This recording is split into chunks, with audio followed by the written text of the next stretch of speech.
네, 여러분 안녕하십니까. 6월 4일 수요일 아침 매일 성경 묵상 함께 나누겠습니다. 오늘은 역대상 5장과 6장을 살펴보겠습니다. 제가 앞부분을 읽습니다. 이스라엘의 장자 루벤의 아들들은 이러하니라. 루벤은 장자라도 그의 아버지의 침상을 더럽혔으므로 장자의 명분이 이스라엘의 아들 요셉의 자손에게로 돌아가서 족보의 장자의 명분대로 기록되지 못하였느니라. 유다는 형제보다 뛰어나고 주권자가 유다에게서 났으나 장자의 명분은 요셉에게 있으니라. 이스라엘 장자 루벤의 아들들은 한옥과 발루와 헤스론과 갈미요. 아멘.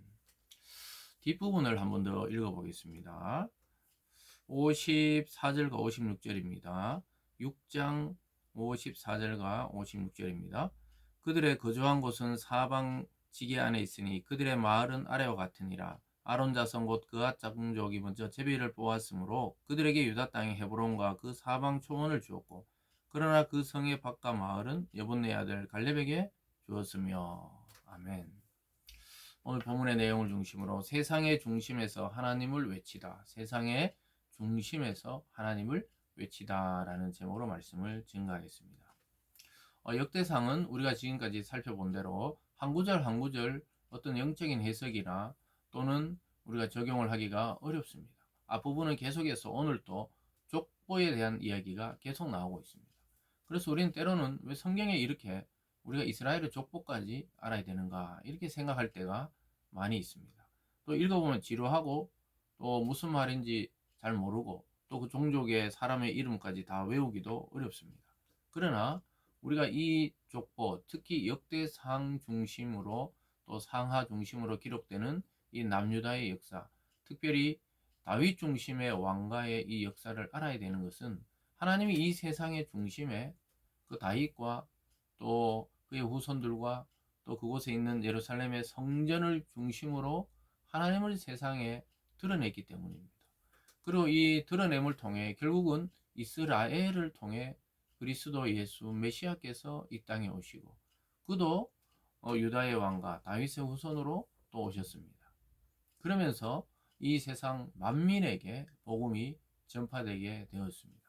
그래서 이 족보의 역사적인 내용은 하나님의 역사가 사실이라는 것을 증명하고 있고, 또한 온 세상의 중심에 무엇이 있느냐, 하나님의 언약 백성이 있고 언약의 사람이 있다는 것을 보여주고 있습니다.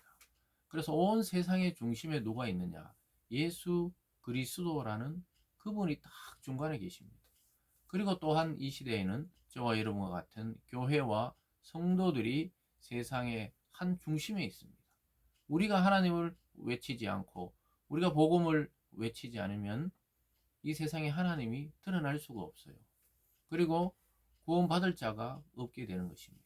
그래서 우리는 왜 우리의 삶 속에서 또 우리의 교회와 또 우리의 성도들이 자꾸 복음을 전해야 되는가 하면요, 우리가 전하지 않으면 세상에 들을 수 있는 곳이 없기 때문입니다. 이 땅에 교회가 굉장히 많고 기독교인들이 굉장히 많은 것 같지만 입을 닫고 있으면 아무도 구원받을 자가 없습니다. 그래서 오늘 제목처럼 우리들은 세상의 중심에서 하나님을 외치고 하나님의 빛을 비춰야 되는 존재들이라는 사실을 기억할 필요가 있습니다. 별이 반짝이는 것은 그들 자체의 빛도 있지만 태양의 빛을 받아서 이 땅에 비추기도 하고, 달도 마찬가지죠. 자체로 발광을 할 수 있는 것이 아니죠.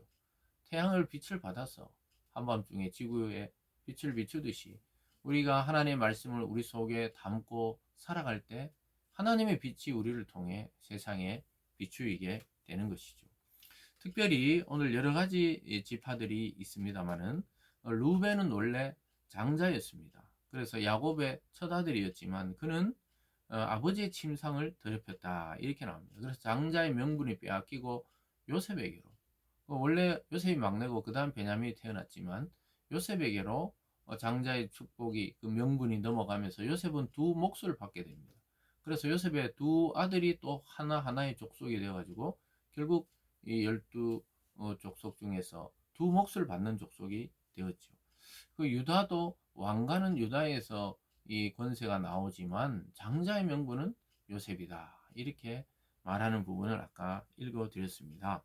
2절에 보면요, 5장 2절입니다. 유다는 형제보다 뛰어나고 주권자가 유다에게서 났으나 장자의 명분은 요셉에게 있으니라. 이렇게 하면서 루벤 족속에 대해서 쭉 나오고, 그 다음에 또 넘어가다가 18절부터는 요단 동편 지파에 대해서, 우리가 여호수아서를 살펴볼 때 요단 동편 지파, 루벤과 갓과 또 므낫세의 반, 절반의 그 지파가 거기 두 지파 반이 살고 있었죠. 그러나 결국은 그들이 그 문화와 또 그 땅의 신들에게 빠져서 하나님을 배반하여서 하나님은 그들을 멀리 귀양살이, 즉 포로 생활로 추방하는 것을 보게 됩니다.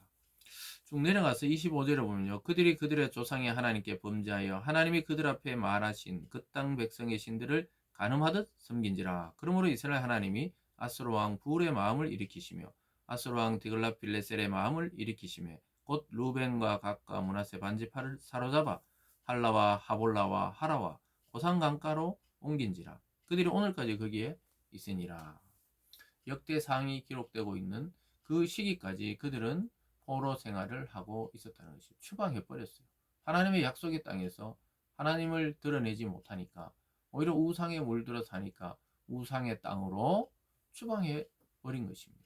사랑하는 여러분, 우리가 그리스도인으로 이 세상을 살아가면서 하나님을 드러내고 하나님의 빛을 비추지 못한다면, 그리고 오히려 세상에 물들고 세상과 짝하게 되면 여기서 말하듯이 신들을 간음하듯 섬긴다, 이 말이 영적 간음입니다.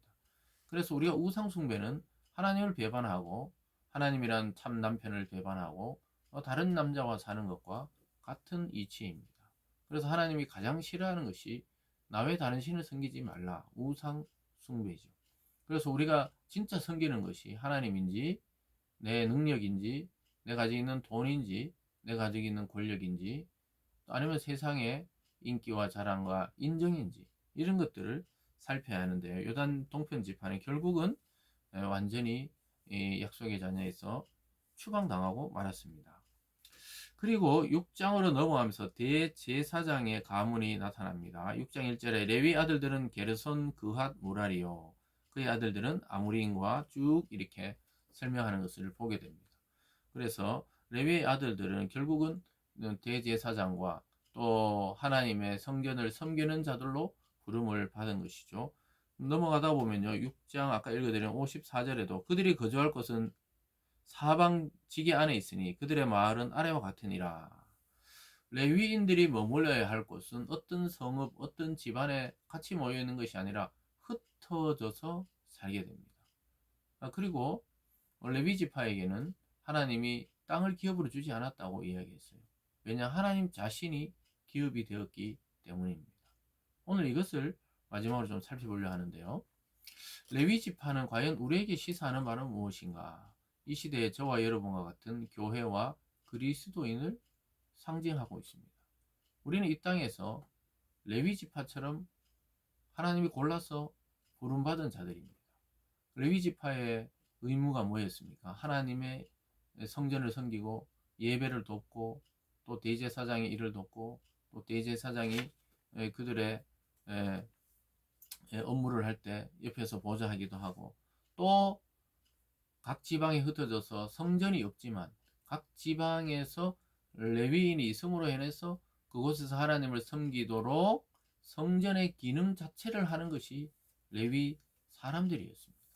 오늘날 성도들은 영적 성전입니다. 움직이는 영적인 성전입니다.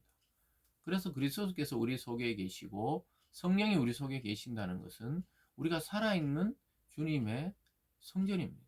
그래서 여러분의 몸과 삶을 함부로 사용해서는 안 됩니다. 죄를 짓고 술을 마시고 또 남을 미워하고 욕하고 폭행하고 이런데 우리 이 영적 성전이 사용된다면 기능이 마비되어 버립니다. 저와 여러분은 하나님 말씀으로 우리 속에 확 채우고 성령이 충만히 우리 속에 임할 수 있도록 날마다 기도해야 되는 것이죠. 그것이 영적인 이 성전, 또 저와 여러분 이 레위 지파를 오늘날로 보자면 예수 믿는 자, 예수 그리스도를 아는 자라고 말할 수 있겠습니다. 그래서 저와 여러분은 우리가 한데 모여 예배드리기도 하지만 때로는 흩어져서 여러분의 직장과 사업과 삶의 터전으로 흩어질 때 오히려 우리 자신이 빛을 나게 됩니다. 왜냐, 어둠 속으로 빛이 들어가니까 빛이 환하게 보이게 됩니다. 그래서 오늘날 저와 여러분의 그 삶의 현장, 그 세상의 중심으로 우리를 보내셨어요. 거기서 하나님을 외쳐야 합니다. 하나님의 빛을 드러내야 합니다. 그것이 성도의 사명이요. 그것이 레위 지파와 같은 역할을 하는 오늘날 교회와 성도의 역할인 것입니다. 그렇지 않으면 요단 동편 지파들이 하나님의 약속 땅에 추방되었듯이 하나님의 약속의 자녀라도 죄악에 빠져 살고 세상에 빠져 살고 또 세상 것을 더 좋아하면 하나님이 세상 것으로 스스로 흘러가도 놔둬버려요. 그래서 깨닫고 다시 돌아오기도 하지만은 그래서 흘러 떠내려가는 경우들도 있다는 사실입니다. 아주 무서운 말이죠. 그래서 오늘 말씀을 통해 그리스도의 본분은 레위 지파의 역할이다. 이렇게 좀 적용해 볼 수 있겠습니다. 세상을 대표해서 기도해야 되고 세상을 대표해서 우리가 예배드리고 있고 안 믿는 자를 대표해서 국가와 민족을 위해서 기도하고 있고 또 이 땅의 안전을 위해서 기도하고 있고 이 모두가 저와 여러분 교회와 성도들의 역할입니다. 그래서 하나님은 12지파 중에 아예 한 지파 그 많은 사람을 이스라엘 전체로 흩으셔서 하나님을 잊지 못하도록 말씀하신 것이죠. 그래서 오늘 뭐 이 5장 6장 우리가 전체를 일일이 다 살펴볼 수는 없어도 지금 이 매일성경 QT 본문이 그렇게 길어요. 넓어요. 왜냐하면 영적인 의미보다는 족보 내용이기 때문이지만 거기서도 우리가 영적인 의미를 찾아낼 수가 있는 것이죠.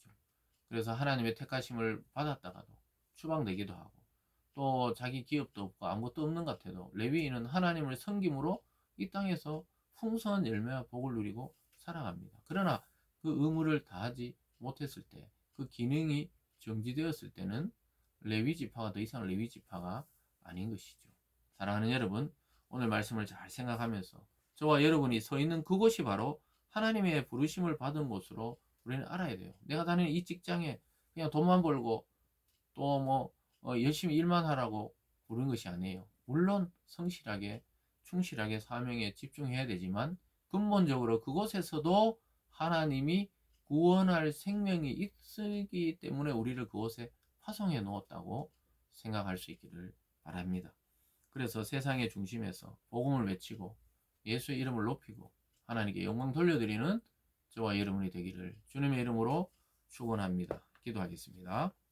사랑의 하나님 아버지, 하나님의 그 부르심에 따라서 이스라엘의 모든 지파들이 역할을 하지만 르벤은 장자였지만 역할을 못하고 장자의 명분을 빼앗기게 되었고 요단 통편 지파들도 처음에는 신앙이 괜찮았지만 결국 중심과 멀어지니까 세상과 합하여 세상으로 내려갔습니다. 하나님은 레위 지파를 통해 이스라엘 전체를 신선한 말씀의 나라로 만들기를 원하셨습니다. 하나님 오늘날 우리 성도들과 교회들을 통해 이 땅을 새롭게 하기를 원하시고 또 내 주위에 있는 자를 구원키를 원하신다는 사실을 깨닫게 하여 주셔서 세상의 중심에서 복음을 외치고 하나님을 드러내는 참 성도의 삶 살아가는 우리들 되게 하여 주시옵소서. 감사드리며 예수님 이름으로 기도드리옵나이다. 아멘.